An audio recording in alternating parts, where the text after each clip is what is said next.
I want you to just picture your content archive for a second. Maybe it's a blog that goes back Or a years. huge database of LinkedIn posts. Exactly, or even just a folder full of old video scripts. The thing is, if you're a creator, you know that like 80% of those great ideas are just sitting there. Gathering virtual dust. It's the digital graveyard. It is, and it's this weird paradox. Oh, absolutely. It's this incredibly valuable stuff, your intellectual property, just dormant. But the thought of manually going back to resurrect it, Ugh, nobody wants to it's cut the our... last thing on the to-do list. And that's what leads to this, this constant burnout cycle of just create, create, create. While ignoring what already worked, and that Yeah. is the exact problem we are digging into today. So many creators are sitting on a gold mine they don't even realize. A hidden gold mine for sure. These older posts, they already have history, they have timeless ideas, they just need a little shot in the arm. A reef? Exactly. We're going to show you how to use AI to turn that horrible chore into the single highest leverage thing you do. Okay, let's unpack this. Our mission today is to give you the framework, the tools, and the big warnings you need to turn that forgotten archive into a traffic machine. And this isn't just, polishing old stuff. It's about fundamentally changing how platforms see your entire library of work.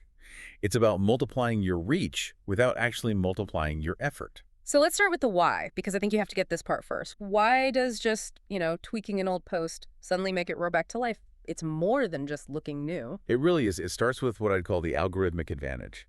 And it's a little different depending on the platform. So like LinkedIn versus Instagram. Exactly. Think about LinkedIn or X or the Discovery tab on Instagram. They are all obsessed with freshness. When you update something, even a tiny structural change, a new stat, it sends a signal. A signal to the algorithm. Right. It basically says, hey, pay attention. This thing is relevant again. And that can trigger a reindexing from search engines, and it gives you a much better shot at getting into those high visibility feeds, the For You page, all that stuff. That reindexing signal, that feels so powerful. It's like you get to hit a reset button, but you don't lose all the authority you already built. You keep the history. Yeah. But there's also a huge psychological edge here that has nothing to do with bots. Right. For the actual humans reading it. Key point. Oh. We tend to forget that our audience is always changing, and they're forgetting things. I barely remember what I posted last month. Exactly. Studies show that even your biggest fans only remember a fraction of what you posted 6 months ago. So when you bring back great material to most of your audience, it feels brand new. And maybe even more critically, your audience is always growing. All your new followers. They've never seen your best work from 2020 or 2021. It's brand new content for them. And repeating those core ideas, but with new context, it doesn't feel like spam. It actually builds your authority. It makes you memorable. And for the real long-term traffic hunters, there's the SEO boost. Yeah. Google loves content that's maintained and updated. It taps into this historical ranking boost idea. Okay, what's that? If a post used to rank really well, but it's slipped down over time because it's old, an AI-assisted update can just catapult it right back to the top. Sometimes it'll even outrank brand new stuff from competitors. Wow. So what's fascinating here is we're using AI not just to swap out words, but to change how platforms see the value of our entire archive. That sounds amazing. A huge pile of assets just waiting to be used. But Yeah. okay, before we just automate everything, we have to talk about quality control. Yes. Because not all old content is a gold mine, right? How do we stop the AI from just wasting time on stuff that failed for a good reason? You have to be ruthless, absolutely ruthless with your filtering. The gold usually falls into 4 buckets. Okay. First, stuff that did really well at first, but then just plateaued. Second, genuinely evergreen topics, how to build habits, leadership lessons, things like that. Timeless ideas. Exactly. Third, and this is a big one, posts with a solid idea, but terrible execution from your early days. Oh, I have a lot of those. The clunky writing phase. We all do. The idea was strong, the writing was just bad. And fourth, content that used to rank really high, but then dropped off because of an algorithm change. Okay, so what about the duds? What do we absolutely avoid? Anything tied to a fleeting trend that's just dead, like a post about a specific TikTok dance from 2021, it's over. Let it go. Let it go. And if the original post had 0 engagement for like a structural reason, you posted at 3 a.m. on a holiday or something, just skip it. Don't throw good effort after bad. So building that refresh hit list, it sounds like a pretty big audit. It is, but you can automate a lot of it. Yeah. Start by pulling, say, your top 50 or 100 old posts into a spreadsheet. But the key is what you sort by. Not just views, I'm guessing. No. Impressions are good. That tells you about the original reach. Okay. But you want to look at saves and shares. That tells you about value resonance. It tells you the audience thought it was worth keeping. So you're looking for high saves, but low recent views. That's the sweet spot. Yeah. That tells you the content is inherently valuable, but the algorithm has just forgotten about it. So you use a tool for this. I'd recommend something like Notion or Airtable. You can set up simple automations that flag posts when their views drop by, say, 70% over 6 months. But the save rate is still high. It turns this massive chore into a clear, high-opportunity list. Okay, so once we have our hit list, we get into the engine room. The AI system itself, here's where it gets really interesting, this 7-step framework. And this system is what ensures the AI is actually re-engineering the content, not just, paraphrasing it. So step 1, extract the core idea and detect gaps. You feed the original post into something like ChatGPT or Claude, and you ask it to summarize the main message. But here's the clever part. The gap detection. Right. You tell the AI to detect content gaps based on today. So a 2018 post on email marketing, the AI won't just list trends. It might point out that your original post didn't mention personalization or mobile-first design, which are, essential now. Which forces you to add real value right from the start. Brilliant. Step 2. Modernize the language. Update the wording. Make it snappier for social media, more structured for a blog. You have to swap out that outdated slang. We all have some. And you make sure the AI keeps your voice by giving it examples of your current writing. Step 3. Improve structure. This is where AI is just amazing. Readability, yeah. It crafts a new hook for current pain point. It smooths out transitions. It turns those big blocks of text into bullet points. And crucially, you update the call to action to match your current business goals. Okay, step 4 is absolutely critical for credibility. Add verified data, trends, or stories. You use the AI to generate fresh stats, new insights, new examples. But hold on, this is the danger zone, right? We're asking AI to pull data, hallucinations. This is the critical caution. This is what separates professional work from, frankly, AI slop. Yeah. You have to use verification prompts. You tell the AI, generate 3 statistics about X and cite the source institution. So if the AI says a 2024 study found, but it can't name the study. You scrap it Yeah. immediately. If you're doing this for SEO and authority, you either have to fact-check every single stat manually against a reliable source, or you supply your own data.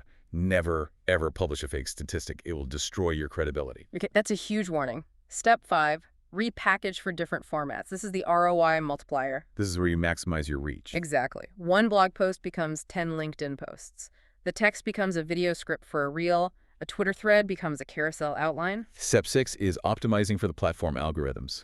So improving keyword density, but naturally. Generating alt text for images, which everyone forgets. Oh, always.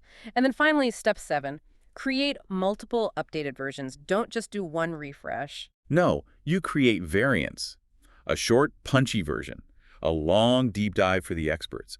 A story-driven one for an emotional hook. You're hitting different audience segments all at once. That multi-version approach sounds incredibly efficient. It is, but it only works if you use the right tool for the right job. We're talking about LLMs, but they all have different strengths. Let's get into that. So say I have a bunch of dense academic papers I want to turn into social media content. Why might I pick Claude over ChatGPT? Because Claude is often much better at creative reframing, and it can handle huge amounts of text. If you need to really shift the perspective from academic to, say, a fun beginner's guide, Claude tends to maintain that creativity and coherence really well. And ChatGPT. Still the king of quick summaries and precise rewriting. And Gemini, with its multimodal skills, is amazing for those format conversions, taking text and generating a video script or an image prompt from it. But the key to all of this is prompt engineering. That's the difference between generic slop and a masterpiece. And for that big SEO boost, the LLMs have to work with specialized tools. Oh, absolutely. You need something like SEMrush or Surfer SEO. These tools will analyze your old post against what's ranking now and find all the new keyword opportunities you missed the first time. It turns guesswork into data. And to really scale this, we have to talk automation. It's non-negotiable if you want to do this consistently. You use Zapier or Make to set up triggers like, if a post in my database gets flagged as high potential, automatically send it to ChatGPT for a summary, and then send that summary to a human for review. It becomes a hands-off flywheel. Exactly. Okay, let's make this real. The source material had a great example, a 2020 LinkedIn post about remote work.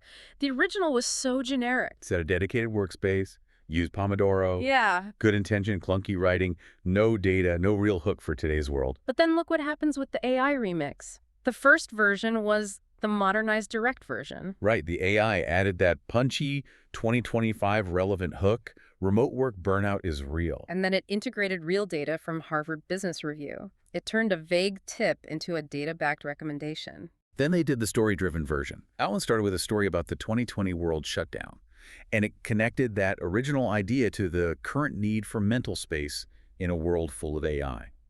It felt urgent and relevant. And finally, the SEO-optimized blog version, which expanded that original little post by like 10 times. It added long-tail keywords, tons of subheadings, new sections. And that's the template. Yeah. That multi-version approach is where the real ROI comes from.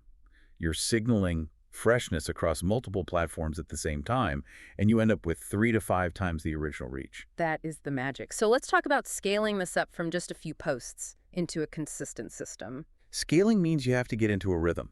So you might dedicate, say, 2 hours every Monday to a refresh sprint. You pick 5 posts from your list, run them through the framework, and boom, you have 10 or 15 new pieces of content. And you manage this in a content vault. Right, a master database in Notion or Airtable. It auto-tags things so the AI can actually start suggesting future refreshes based on what's working. It becomes a living archive.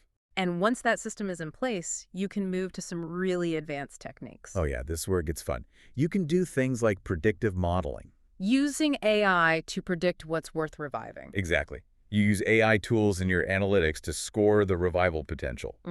So if a post has a ton of shares historically, but almost no views in the last 2 months, the model gives it a high revival score. You focus your time on the 80-20. I love the AI remix strategy too. Instead of just updating facts, you change the entire perspective. You take something for beginners and instantly make it for experts. Or you change the tone from serious to witty. The AI does all the heavy lifting on the structural shift, so your content stays fresh, even for your longtime followers. And for SEO, you mentioned evergreen topic cloning. This is how you dominate a niche. You find a topic that always performs, say AI in marketing, and you use AI to clone dozens of variations. AI in marketing for small business, ethical AI in marketing. You build these dense topic clusters that search engines just can't ignore. Okay, this all sounds incredibly powerful, which raises the big question. What are the mistakes? Where does this go wrong? Because if you're scaling this fast, the human element could get lost. That is the #1 pitfall, over-automation.